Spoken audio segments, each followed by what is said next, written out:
Você já se perguntou por que os teclados não são organizados em ordem alfabética? Bom, os teclados modernos para laptop que todos nós conhecemos relembram as máquinas de escrever, e eles em primeiro momento tinham teclas semelhantes a um piano, e eram arranjadas em ordem alfabética, mas não eram conveniente. As letras mais usadas ficavam muito próximas, o que resultava em problemas mecânicos frequentes. Por isso, digitar era muito irritante. Então o Sr. Christopher Layton Sholes, um dos inventores da primeira máquina de escrever, criou o layout de teclado WASD. A ideia por trás desse teclado era espalhar as combinações de letras mais usadas, como ST e TH, na língua inglesa. Dessa forma evitava problemas mecânicos. Esse realinhamento ajuda na alternância entre as duas mãos, o que aumenta a velocidade de digitação também. Por que precisamos de duas teclas Shift, se ambas fazem as mesmas coisas? Bom, é apenas para deixar mais conveniente de usar com uma única tecla no teclado. Quando a tecla que você precisa está localizada no lado direito do teclado, usa o Shift direito, e quando está do lado esquerdo, usa o Shift esquerdo. O mesmo se aplica às duas teclas Alt Ctrl, mesmo que elas tenham o mesmo propósito. Ainda tem códigos de varredura diferente, e você pode atribuir a cada uma delas funções diferentes, manualmente quando quiser. Por exemplo, em uma configuração de teclado internacional, o Alt direito permite digitar uma letra alemã, quanto ao Alt esquerdo, não. Os pequenos pezinhos dos teclados são realmente um padrão. A altura do teclado deve ser ajustável, permitindo um ângulo entre 0 e 15 graus. Por sinal, o ângulo recomendado é de 5 a 12 graus. Os pés abrem para fora, para que você veja melhor as teclas, caso não digite apenas com um toque. Um pequeno problema que vem com isso é que, nesse caso, seus pulsos se dobram, e podem ser cansativo mantê-los nessa posição ao digitar. Então os pezinhos estão por lá para que você possa encolher. O símbolo do arroba não é uma invenção nova da internet. Ninguém sabe exatamente quando se originou. Os pesquisadores datam pelo menos a Idade Média. A primeira documentação encontrada com esse símbolo é do ano de 1536. Eles dizem que o arroba é a abreviação da palavra latina et ad, que significa para. No início eles escreviam como ad, mas a linha ascendente do D foi curvada para a esquerda em direção ao A. Com o tempo, para encurtar, o D acabou sendo substituído pelo círculo ao redor do A. Também era comumente utilizado nos tempos antigos para marcar preços. Depois, por um tempo, o símbolo desapareceu. Nem estava nos primeiros teclados das máquinas de escrever, mas com o desenvolvimento dos computadores, as pessoas precisavam de símbolo para conectar várias máquinas. Por exemplo, era necessário enviar algo para um usuário específico em um computador específico, e o nome do usuário e o nome do computador tinha que ser separados para o algo. Então recuperaram o símbolo do arroba. Os dois lados dos discos de algodão são diferentes, porque cada um deles tem um propósito específico.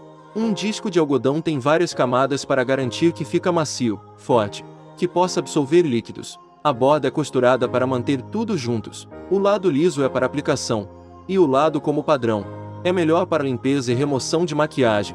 Além disso, qualquer pacote de disco de algodão tem essas cordas nas laterais. Elas servem para você pendurar o pacote em algum lugar. Em seguida, você pode abrir o pacote na parte inferior, onde está a linha perfurada, para tirar os discos por essa abertura um a um. Na Europa e nos Estados Unidos, os ovos costumam ter números estampados neles, e eles dizem algo sobre o ovo. O primeiro dígito pode ter 0, 1, 2 e 3, e fala como o ovo foi produzido. 0 significa que é orgânico. 1 dizem que o ovo é de galinhas livres. 2 de galinhas criadas em ambientes fechados. E 3 significa de galinha em cativeiro. Parece elegante, não é? Depois as letras que são códigos do país, que informam em que país o ovo foi produzido. Os outros 4 dos 5 dígitos são códigos exatos do produtor. Além disso, há um número de 3 dígitos na lateral de uma caixa de ovos, e esse número indica o dia do ano em que os ovos foram produzidos. Então, 001 significa 1º de janeiro, 120 significa 30 de abril. Ovos são normalmente brancos e marrons. A cor depende da raça da galinha. Normalmente galinhas brancas põem ovos com casca branca, e galinhas escuras põem ovos com casca marrom. Mas mesmo as galinhas da mesma raça podem botar ovos de cores diferentes, dependendo da genética de cada aves. Além disso, algumas raças de galinhas põem ovos azulados, e não há uma diferença nutricional entre ovos brancos e marrons. Falando em coisas para usar no café da manhã, os palitos de plásticos para mexer o café têm buracos. O plástico normalmente se dobram quando colocados em bebidas quentes. Com os orifícios o palito se torna mais resistente. e pode suportar o calor. O bônus é que para produzir luz é utilizado uma menor quantidade de plástico. Você notou que um par de rachis de madeira está sempre grudados no outro. Que bom! É um par novo. Dessa forma você sempre pode descobrir se alguém utilizou antes de você. Micro-ondas aquecem e cozinham seus alimentos usando radiação de micro-ondas. Elas passam pelos alimentos. Essa radiação pode aquecer o seu corpo, assim como aquece a comida, e por isso é perigosa para as pessoas, podendo causar queimaduras a quem for exposto a esse tipo de radiação. Por esse motivo os fornos são projetados para evitar que as radiações escapem. A porta feita de plástico e vidro não é suficiente para manter a radiação dentro. Então agradeça esse padrão de grelha que tem nas portas dos fornos de micro-ondas. É feito de metal e atua como uma gaiola, não permitindo que as ondas passem. Então esse padrão está sempre lá para proteger. A maioria dos celulares com boa qualidade de câmera tem várias lentes.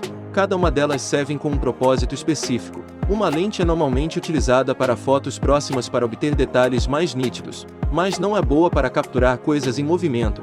Então uma segunda lente é frequentemente adicionada para fazer fotos em movimento. Outras lentes também podem ter outros propósitos. Somadas eles juntas, podem ter um melhor resultado possível. Tem uma história muito legal sobre o porquê dos cadernos e livros terem margens. Originalmente elas deveriam proteger as anotações, porque os roedores comiam as bordas do papel.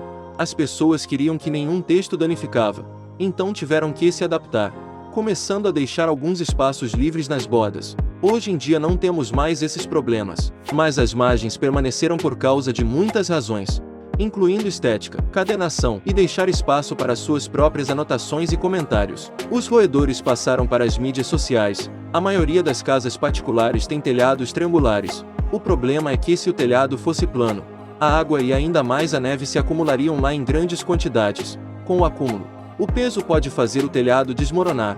A forma triangular permite que a água e a neve escoem. Os colchões sempre têm esses designers sofisticados, mas acontece que ao contrário dos telhados triangulares ou da maioria das coisas desse vídeo, não existem um grande propósito para esses padrões. Os fabricantes de colchões produzem um limite de colchões diferentes, e a única maneira de fazer los serem diferentes é criar um padrão de costura sofisticado. Dois colchões de duas empresas diferentes podem ter exatamente a mesma qualidade, mas têm preços diferentes. A maioria das pessoas não saberá e decidirá que a qualidade é diferente. Então, ao fazer compras, ignore o padrão, ou apenas deixe para decidir após uma boa noite de sono. Se você já ficou em um hotel várias vezes, deve ter notado que eles normalmente têm lençóis e toalhas brancos e lisos. Em primeiro lugar, o visual da cor branca parece chique e luxuoso em comparações com outros padrões, mas a outra razão é que é uma maneira de demonstrar a limpeza dos lençóis. As manchas aparecem muito mais facilmente na cor branco. Então os lençóis brancos e lisos demonstram ótimas condições sanitárias. Outra coisa sobre os quartos de hotel é que alguns deles não têm relógios. Isso mais uma vez tem a ver com estética e tentar fazer eles parecerem luxuosos. Os relógios dão um aspecto muito forte de casas, e não é isso que os hotéis buscam. Mas você provavelmente nem percebe isso pois tem seu celular para olhar a hora.